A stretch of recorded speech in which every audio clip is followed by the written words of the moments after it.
Welcome to chapter 12. In this chapter, we're going to talk about research methods such as program evaluation, archival research, and meta-analytical designs. So the first one that we're going to talk about is program evaluation, and an example of a research question you could use program evaluation to attempt to answer is this new enrichment program for at-risk youths doing what it was designed to do? So the program there is some type of enrichment program, maybe academic or extracurricular enrichment program for at-risk youth, and then you could evaluate that program for effectiveness using program evaluation. But we'll talk more about that. Then the next type of research method we're going to talk about in this chapter is archival research, and an example question for that type of research is: are insurance companies justified in having higher premiums for young male drivers than for young female drivers? So we could use archival research and look back at past data on accidents and gender, and then attempt to answer that research question. And then finally, there is meta-analytical designs, which we'll discuss in detail last in this chapter. But an example research question we could use meta-analytical designs to address or to attempt to answer is: when we examine the hundreds of studies of the frustration aggression hypothesis, where some of those studies support the hypothesis and some refute the hypothesis, what can we conclude? And that's exactly what meta-analytical designs do. They look over a bunch of different studies and run statistics to find the similarities and differences between those studies so that we can get a more comprehensive understanding of the topic at hand. All right, so here we go, chapter 12. So the first research method we're going to discuss in this chapter is program evaluation. And so the goal of program evaluation is to determine if a specific policy or program is doing what the creators of said policy or program intended it to do. So it's not so much a research design, but it is applied research with a focus on program evaluation. So we use research methods to evaluate the programs, but it's not a official research design because it doesn't have the control group and the experimental group and all of that. But generally, program evaluators assess if a program is doing four things. The first thing is the program meeting its goals? Is the program truly needed?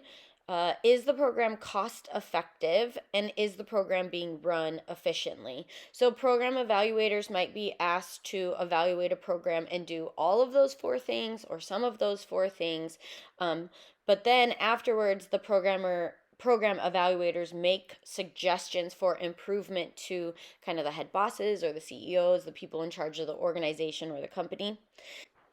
So psychologists and specifically program evaluators do always encourage people that put together these programs or these policies that they always have evaluation built into them already, so they can kind of constantly be assessed and then improved upon if necessary.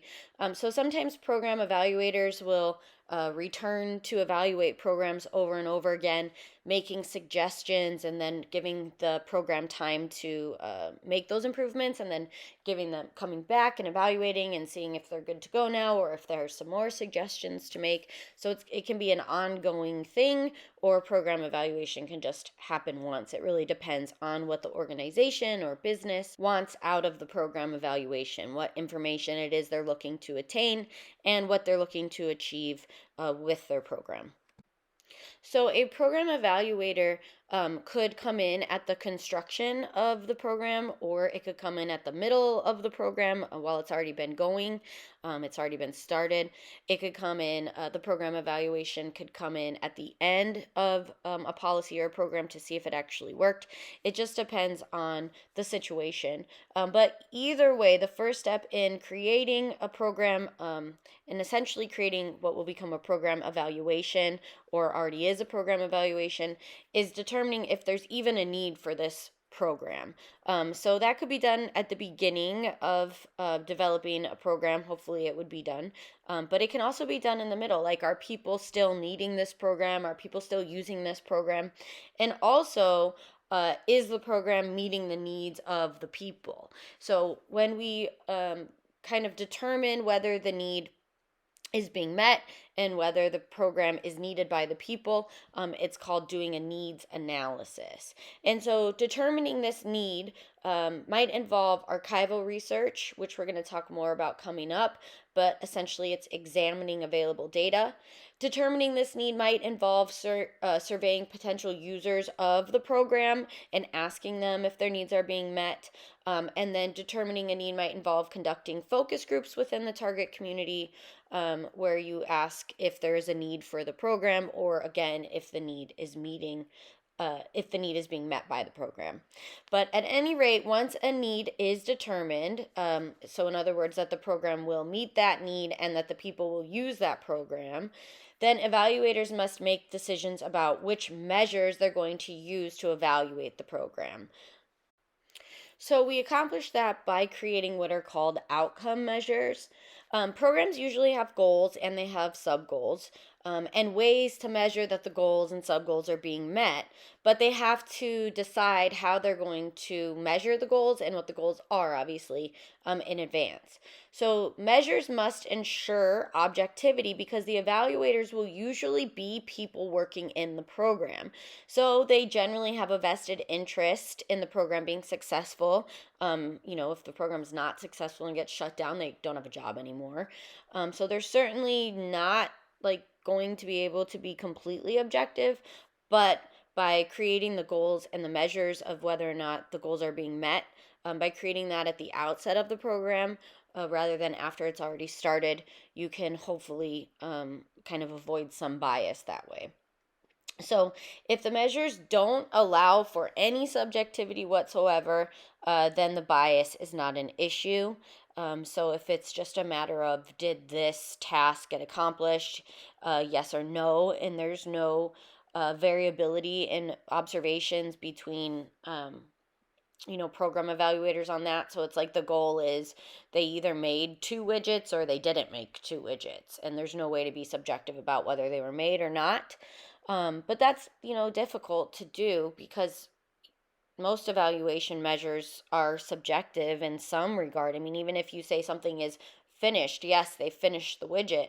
Another program evaluator could look at the widget and go, well, that widget isn't done correctly. That's not finished. Where you, as a program evaluator, think that they did complete that widget correctly. So it's really hard to avoid subjectivity, but hopefully you could try to make the most objective measures possible at the outset of the program before you even begin running the program.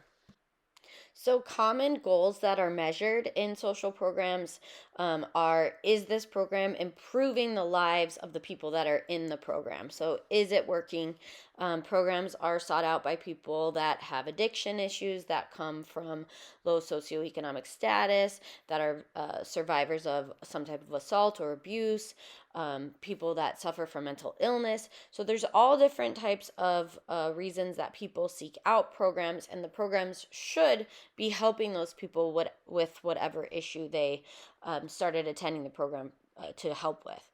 So we look as program evaluators to measure that the social program is succeeding in improving the lives of the people. And then also we can evaluate programs to see if the goal of improving the community as a whole is being met.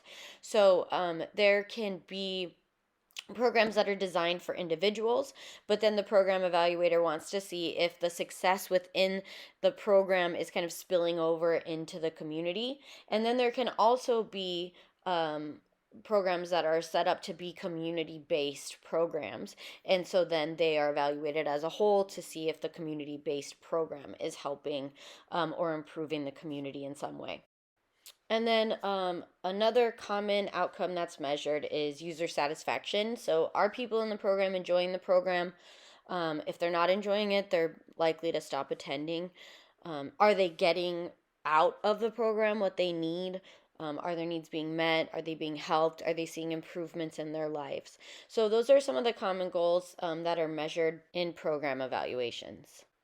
So, with all research methods, there are some ethical constraints that need to be considered, but potentially there are even more ethical constraints with program evaluation because you're dealing with businesses and you're dealing with legal issues and you're dealing with a ton of people and politics. So certainly you always have to consider your ethics, but with program evaluation, it seems like it's more important than ever. So for example, like with DARE, would it be ethical to assign some children to the DARE program? And I don't know if you're familiar with the DARE program, but it was a program back in the day that attempted to kind of put kids off to drugs, make them not want to use drugs. So, would it be ethical then to assign some children to the DARE program and then not assign other children to the DARE program? And the answer to that is no. If we're trying to educate people on the dangers of drugs, it wouldn't be ethical to only give that education to half of the community or half of your population. So, program evaluation research tends to use design that lack experimental control but are more ethical because they have to be. So, one of the things they can do to kind of correct for the fact that they can't use like a experimental group and then a control group within the same population is program evaluators could kind of go in after the fact. In other words, after a community has already decided to do the DARE program and then compare them to another community that has decided not to do the DARE program. So we would call this a non-equivalent control group. And it's structured like a pre-test, post-test randomized experiment, but it does actually lack that randomized assignment because, again, you're just using intact groups that you think are similar as the treatment and control groups to kind of deal with those ethical constraints of not being able to assign people to a control or experimental group. And so another way to evaluate the DARE program would be with a time series design where you kind of measure people's attitudes or usage of drugs, and then you give them the DARE program, and then you measure them again, and then you measure them a little while after that, and a little while after that. And then you could also do a pre-test and post-test design where you measure them in terms of their attitude or usage prior to the DARE receiving the DARE program and then after receiving the DARE program, and just kind of leave it at that. So there's different ways to go about evaluating programs using the designs that we've talked about before, but in a lot of cases these are going to lack control because we have to kind of study people in their natural environment, and that comes with some ethical constraints. Okay, so the next research method that we're going to discuss is archival research. And archival research is just kind of taking existing data that has been collected for some reason other than your study. For example, maybe you want to do archival research on a sales force that isn't performing as well as they used to. So you look back at their sales records for the last 2 years or whatever and see if there was some event during that time that would have changed their performance. So the data then is kind of has already been collected for you, and then you're just going through it as the researcher because now you're hoping to use that data to answer some sort of research question. So, archival data includes things like census, opinion polls, crime statistics, population demographics, health information, like I said, sales records. And sources of archival information are universities, governments, corporations, organizations, electronic databases, like you see here on the slide, Megan's Law, City Data, Polling the Nations, the Roper Center. These are all great places for like demographic information that's collected all the time. And then you could use that to answer research questions. So some of the strengths of archival research is that the information base is huge and you have a lot of access to it. There's no problems with participant reactivity, like the Hawthorne effect. So the participant isn't going to be changing their behavior because they know they're being observed, because the observation is kind of happening after the fact, so to speak. And then the limitations are experimenter bias. So the way the experimenter goes about collecting the data, or the way the experimenter goes about searching for the data, I should say. So if you want to search for information about the president's performance and you go through conservative media, you might get data that says one thing. And if you go through more liberal media to try to get the data, it might say a completely different thing. So there is some potential for the experimenter themselves to become less objective based on their own personal beliefs as they're reviewing, interpreting, and or analyzing the data. So that can be problematic. So, meta analysis is the last type of research method we're going to talk about in this chapter. And meta analysis is research that uses the results of previously published research.